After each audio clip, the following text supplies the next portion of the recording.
هاي يا جماعة، ازيكم؟ يا رب تكونوا بخير. فيديو النهاردة عن سلسلتنا المعروفة وهي مسلسلات الشهور. طبعا انتوا عارفين ان انا كل مرة او كل فترة بعمل وبقول لكم على المسلسلات اللي هتنزل قبل ما الشهر يبدأ، يعني مسلسلات مثلا شهر 2 بقولها لكم في شهر 1 وهكذا. فانا النهاردة جاية لكم بأهم واحسن وافضل المسلسلات اللي هتنزل خلال شهر 5. ركزوا بقى معايا عشان هم اصلا مسلسلات قليله قوي بس حلوين جدا الصراحه. بس قبل ما نبدا ما تنسوش ان انتوا تعملوا لايك وتشتركوا في القناه وتعملوا شير مع كل اصحابكم عشان الفيديو يوصل لاكبر عدد من الناس المهتميه بالمسلسلات الكوري. اول مسلسل معانا اسمه او ماي جوست كلاينتس. المسلسل هينزل 16/5 ونوعه خيال علمي وكوميدي واثاره، من بطوله جونج كيونغ هو وسيول انا وتشا هاكيون. من 10 حلقات. القصة بتتكلم عن محامي بيشوف الأشباح، يعني بيقدر يشوف الأشباح بسهولة، فهو بيدور على شغل عشان يلاقي إيجار لشقته وللمكتب بتاعه. كان على وشك الموت بس ربنا سترها معاه وعاش بسبب الأشباح، فقرر إنه هيرجع يشتغل معاهم تاني. أما بطلتنا بقى فهي السبب في فشله في عمله وفي وظيفته، فهنعرف مع بعض ليه وايه اللي بيحصل بالظبط في المسلسل ده. والصراحه انا هتابع المسلسل ده لان انا بقالي كتير قوي مفتقده اجواء الكوميدي، وكمان انا الفتره اللي فاتت اتفرجت على رومانسي وطبي، فالاجواء بالنسبه لي كانت كده. فلازم حاسه اني لازم اتفرج على حاجه كوميدي عشان تغير شويه المود او تغير شويه الاجواء، فبصراحه انا هتابع المسلسل ده. المسلسل اللي بعد كده اسمه سبرينج اوف يس، هينزل يوم 6/5 ومن 10 حلقات، من بطولة هاي يو جون ولي سيونج هيوب وبارك جي هو. المسلسل ده نوعه رومانسي وكوميدي وشبابي وموسيقي، صراحة نوعي المفضل.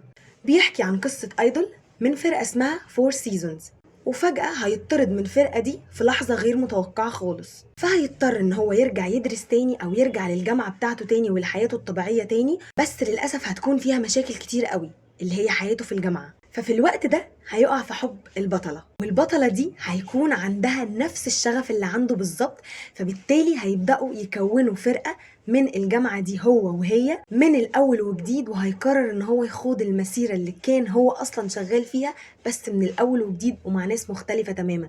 بصراحة من أكتر المسلسلات اللي أنا متحمسة إن أنا أشوفها خلال الشهر ده، بجد تحفة قوي. حاسة إن هو مميز كده وهيبقى فيه سنس كده وهياخدنا كده في أجواء حلوة قوي، فأنا بجد بجد هتابع المسلسل ده.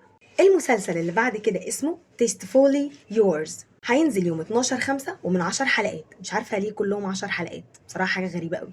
نوعه كوميدي ورومانسي ودرامي، من بطولة كانج هانيول وجو مين سي وهونج هوا يون.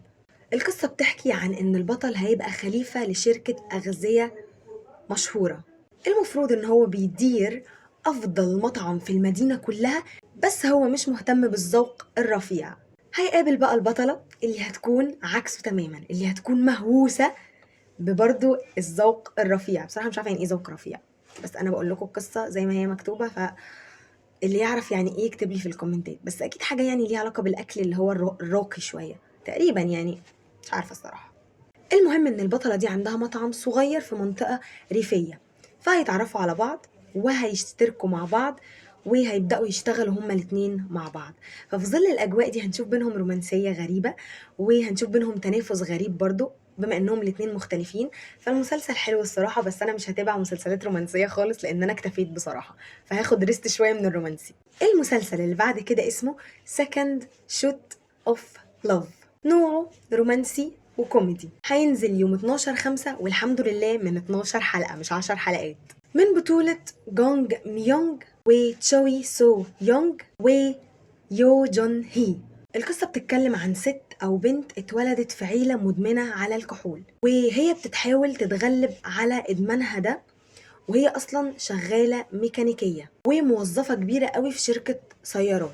في يوم من الأيام هيحصل لها حاجة هتخليها مصرة على إنها تبطل أو تخف من الإدمان بتاعها، وهتتحدى نفسها وتتمنع خالص عن الشرب.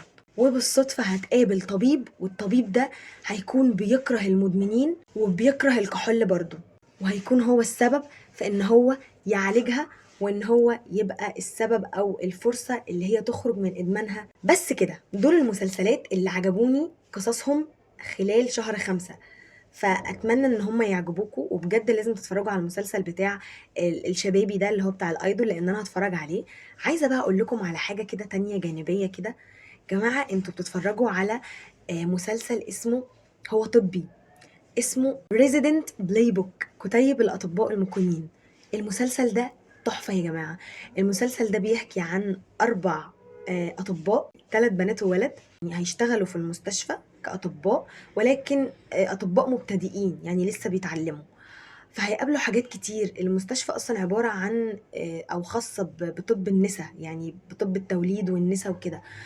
المسلسل إنساني بطريقة مش طبيعية، في أحداث إنسانية تحفة. أنا كل حلقة بعيط يا جماعة. المسلسل وهمي، بجد أنصحكم تتفرجوا عليه. هو أصلا نزل الشهر اللي فات، بس بجد المسلسل تحفة. أنصحكم جدا جدا تتفرجوا عليه. المسلسل ياخد 1,000,000 من 10. تحفة تحفة تحفة بجد. لو انتوا بتتفرجوا عليه اكتبوا لي تحت في الكومنتات بجد، لان انا متحمسه اشوف اذا كان في ناس اصلا بتتابعه ولا لا. المسلسل ما فيهوش غلطه يا جماعه، وممكن تتفرجوا عليه انتوا والعيله كمان، او اي سن عموما. المسلسل ما فيهوش اي حاجه وحشه، بجد تحفه. وهنا نكون خلصنا فيديو النهارده. ما تنسوش ان انتوا تشتركوا في القناه وتعملوا لايك للفيديو، وتكتبوا لي كومنتس تحت تشجعوني فيها، وتكتبوا لي رايكم في المسلسلات النهارده. ولو انتوا بتتابعوا مسلسل جديد برضو تكتبوا لي تحت في الكومنتات. واشوفكم في فيديو جديد. ما تنسوش تعملوا لي فولو على الانستا، واشوفكم مره تانية في فيديو جديد. باي باي.